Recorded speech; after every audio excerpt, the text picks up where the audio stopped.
এই কয়েনগুলো 2004 সালের পরে আর ছাপা হয় নাই, আর ছাপা হবেও না। 2026 সাল চলছে, 4 সালে ছাপা হয়েছে, মানে 22 বছর আগে এগুলো ছাপানো বন্ধ করে দিয়েছে। তাই এই কয়েনগুলো আপনারা যারা পাবেন যত্ন করে রেখে দেবেন। এগুলো এখন কয়েন নয়, এগুলো মনে করেন মোহর হয়ে গেছে।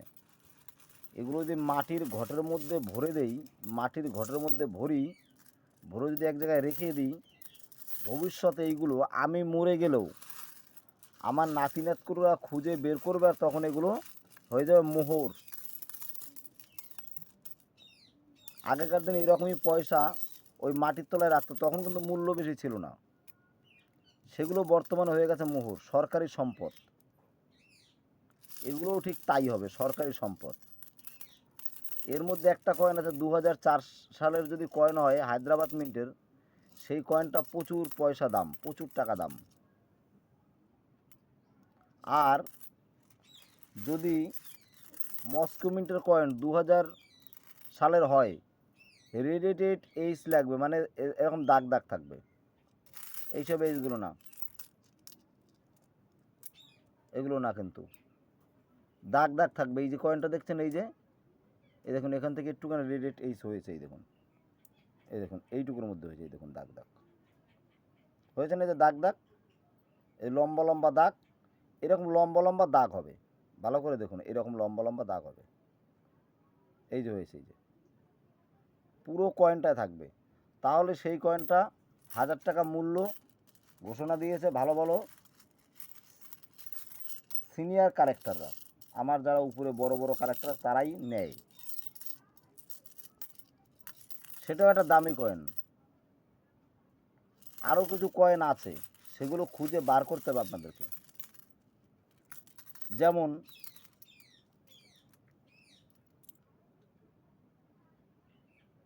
এই কয়েনের মধ্যে আছে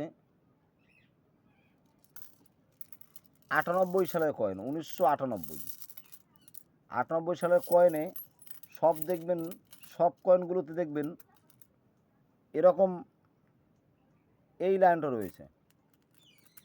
1998 সালের কয়েনটায় এই লাইনটা রয়েছে বম্বে মিন্টে। কিন্তু যদি বম্বে মিন্টে এই লাইনটা পেয়ে যান, এই লাইনটা,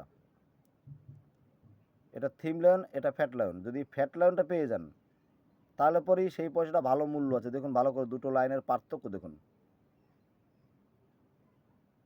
যদি পেয়ে যান এই লায়নটা, মানে 1998 বম্বে মিন্ট থাকবে, বম্বে মিন্টে থাকে বেশিরভাগ এই লায়নটা। যদি এই লায়নটা পাওয়া যায়, এইভাবে পাওয়া যায়, সেই কয়েনটার ভালো মূল্য আছে। তাহলে কি করতে হবে, এই কয়েনগুলো আপনাদের গুছিয়ে যখনই গুছাবেন, গুছানোর পর একটু বাছাই করতে হবে, ঝাড়াই বাছাই করতে হবে। ঝাড়াই বাছাই করলেই দেখবেন তার মধ্যে ওই কয়েনগুলো পাওয়া যাবে। এই সব কয়েনেরই মূল্য নেই, সব কয়েনের মূল্য 8 টাকা, এগুলোর মূল্য 8 টাকা। কিন্তু যদি ওই কয়েনগুলো পাওয়া যায় এর মধ্যে খুঁজে,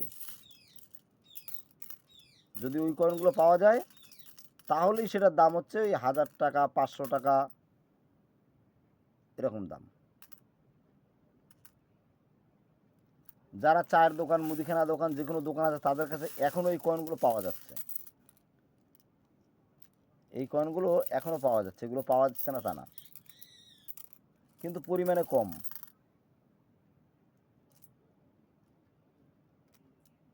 সব এই কয়েনগুলো পাওয়া যাচ্ছে কম বলে এই কয়েনগুলো আটকে দিচ্ছে। এই ধাতুর দামটা অনেক বেশি, যে কারণে সরকার এই ধাতু দিয়ে আর পয়সা ছাপাবে না। এখন কমা কমা ধাতু দিয়ে ছাপাচ্ছে এইগুলো দিয়ে। এটা 1 টাকার কয়েন, 2005 সাল। যদি এই 1 টাকার কয়েনটা 2004 সালের হয়, আর পিছনে থাকে এরকম একটা ক্রস চিহ্ন, ক্রস চিহ্ন দেখতে পাচ্ছেন, যদি এরকম একটা ক্রস চিহ্ন থাকে, আর এখানে 2004 সাল থাকে,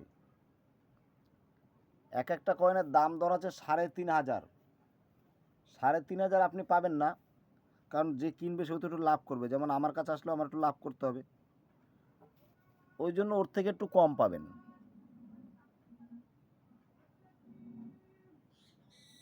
যে কারণে এই কয়েনগুলো এখন বর্তমানে মার্কেটে আছে, খুঁজুন, খুঁজলেই পাবেন এই কয়েনটা। আর এই 2 টাকার কয়েন তো আমি বলেছি, 2 টাকার কয়েনে একটাই কয়েন আছে মূল্যবান, সেটা হচ্ছে এরকম ঘোরাবেন, ঘোরালে দেখবেন এদিকে ক্রোশটাই রয়েছে, ক্রোশটা উপর দিকে উঠে যাবে, এরকম হয়ে যাবে। আবার ক্রোশটাকে সমান করে এরকম ধরবেন, লেখাটা এরকম সমান থাকবে, এরকম সমান থাকবে, এই দাগটা এখানে থাকবে, ঘোরাবেন, দেখবেন এই 2 লেখা এবং এই 2 লেখা এবং এই অশোকের স্তম্ভটা এরকম ঘোরালে এরকম উল্টে যাবে। তার এক একটা কয়েন 1,000 করে দাম বিক্রি হচ্ছে, ওটাকে 6 ক্লক বলে। আপনারা যারা ভাবছেন যে এরকম এই কয়েনেরই ওই 10-12টা কয়েন নিয়ে চলে আসবেন, না জেনে না বুঝে মনে অনেক টাকা পেয়ে যাবেন, এরকম ভাবনা থেকে আপনারা দূরে থাকুন। সেই জন্য আমি দেখাচ্ছি, এই যে কয়েনগুলো দেখালাম এখানে, এখানে কত টাকা আমি জানি না কত টাকা আছে, আর এরকম যে আমার কাছে কুটো ভরা যে আরও টাকা আছে, সেখানে কত টাকা আছে আমি নিজেও জানি না, গুনলে বোঝা যাবে কত টাকা আছে। আমার শরীর খারাপ, আমি এখন ভিডিও বানাই না, শরীর সুস্থ হয়ে গেলাম ভিডিও বানাবো, অসুস্থ থাকার কারণে আমি ভিডিও বানাচ্ছি না। কিন্তু আমার চ্যানেলকে ঠিক রাখতে গেলে কোম্পানির নিয়ম যে 15 দিনের মাথায় যেন একটা করে ভিডিও দেই, সে জায়গায় আমি 15 দিনের মাথায়ও দিতে পারছি না। মূল ব্যাপারটা হচ্ছে আমার মাজায় এত যন্ত্রণা হয়, আমার হাড় ক্ষয়ে গেছে, সুগার তো হয়েছি, তার সঙ্গে হাড় ক্ষয়ে গেছে, শিরার দোষ হয়ে গেছে। এখন আমি এই যে কথা বলছি, আমার কিন্তু গায়ের মধ্যে একটা যন্ত্রণা হচ্ছে, গায়ের মধ্যে যন্ত্রণা হলে অস্থির ভাব থাকলে কথা বলতে ইচ্ছা করে না, কথা বলে মজাও পাওয়া যায় না। আর কথা বলে যদি মজা না পাওয়া যায়, নিজেই যদি মজা না পাই, তাহলে আপনারা কি করে মজা পাবেন?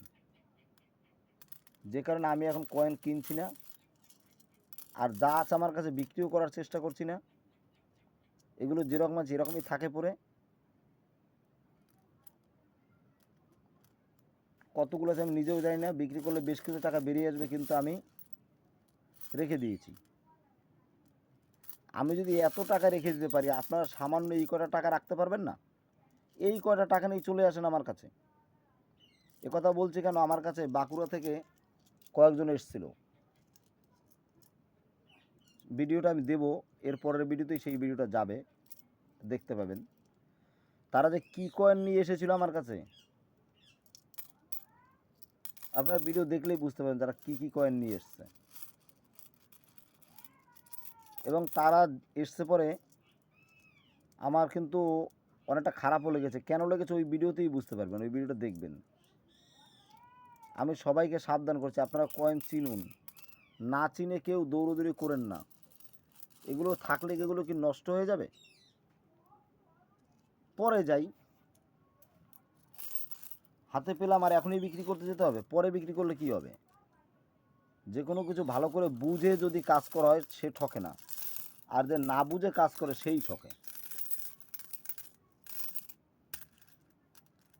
তাহলে কি বলবো, সবাই যদি এরকম করে ভিডিও না দেখে, অন্যের ভিডিও দেখে তারপর যদি আসে, তাহলে কি করে হবে? অন্যের ভিডিও দেখে আসবেন না। এই 2 দিন আগে একজনা ফোন করেছে, ফোন করে বলছে, দাদা আমি কালনা স্টেশনে এসে বসে আছি, আপনি কোথায়? আমি তখন মেদিনীপুরে। আমি আজকে সেখান থেকে এলাম।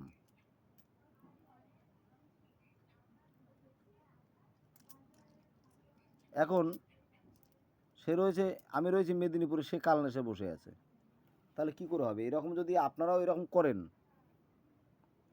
আমি এখন বাড়িতে ঠিকঠাক থাকতেও পারছি না, কেউ আসবেন এসে ওই কালনা থেকেই ঘুরে যাবেন। তার কারণ আমি নিজে সুস্থ না হওয়া পর্যন্ত আমি তো কিছুই করতে পারছি না। আমি নিজে বাঁচবো, তারপর তো সবাইকে বাঁচাতে পারবো। এখন আমার নিজেরই বাঁচার রাস্তা বন্ধ, আমি কি করে বাঁচবো সেই রাস্তাই আমার বন্ধ। আমি লোককে কি করে বাঁচাবো? এই কয়েনগুলো আমি যদি মরে যাই, তাহলে আমার বউ ছেলে এরা এই কয়েনের ন্যায্য মূল্য বার করতে পারবে না। কারণ কয়েন জগতে ঠকাঠকিটাই চলছে বেশি। এর যে ন্যায্য একটা মূল্য, সেই মূল্য তারা বার করতে পারবে না। তাহলে কয়েন দামি দামি কয়েন কিনেও যে আমি ঘর ভরে রাখি, ওরা সেই মূল্য বের করতে পারবে না। তাহলে আমার তো এইসব এখন ভাবনা মাথায় আনাই উচিত না যে আমি কয়েন কিনবো বা কী করবো। এখন মেইন ভাবনা হচ্ছে আমি কীভাবে সুস্থ হব। আমি সুস্থ না হওয়া পর্যন্ত আমি কিছু করতে পারছি না। আপনারা সঙ্গে থাকুন, যারা আছেন দেখতে থাকুন, মাঝে মাঝে একটা দুটো ভিডিও দিই, এগুলো দেখুন, এতেও আপনাদের কিছু নলেজ হবে। আপনারা বুঝতে পারেন যে কী করলে ভালো হবে। হ্যাঁ, তা আপনারা ভিডিও দেখুন, আমি কিছুদিন বাদে বাদে দিচ্ছি। আর নতুন যারা আছেন এই ভিডিও দেখলেন, তারা সাবস্ক্রাইব করুন, পাশে থাকুন ভবিষ্যতে আরও ভালো ভালো ভিডিও পাওয়ার জন্য। আজ ভিডিও এই পর্যন্তই। নমস্কার সবাইকে, সবাই ভালো থাকবেন। এতক্ষণ যারা ভিডিও দেখলেন তাদের অনেক ধন্যবাদ।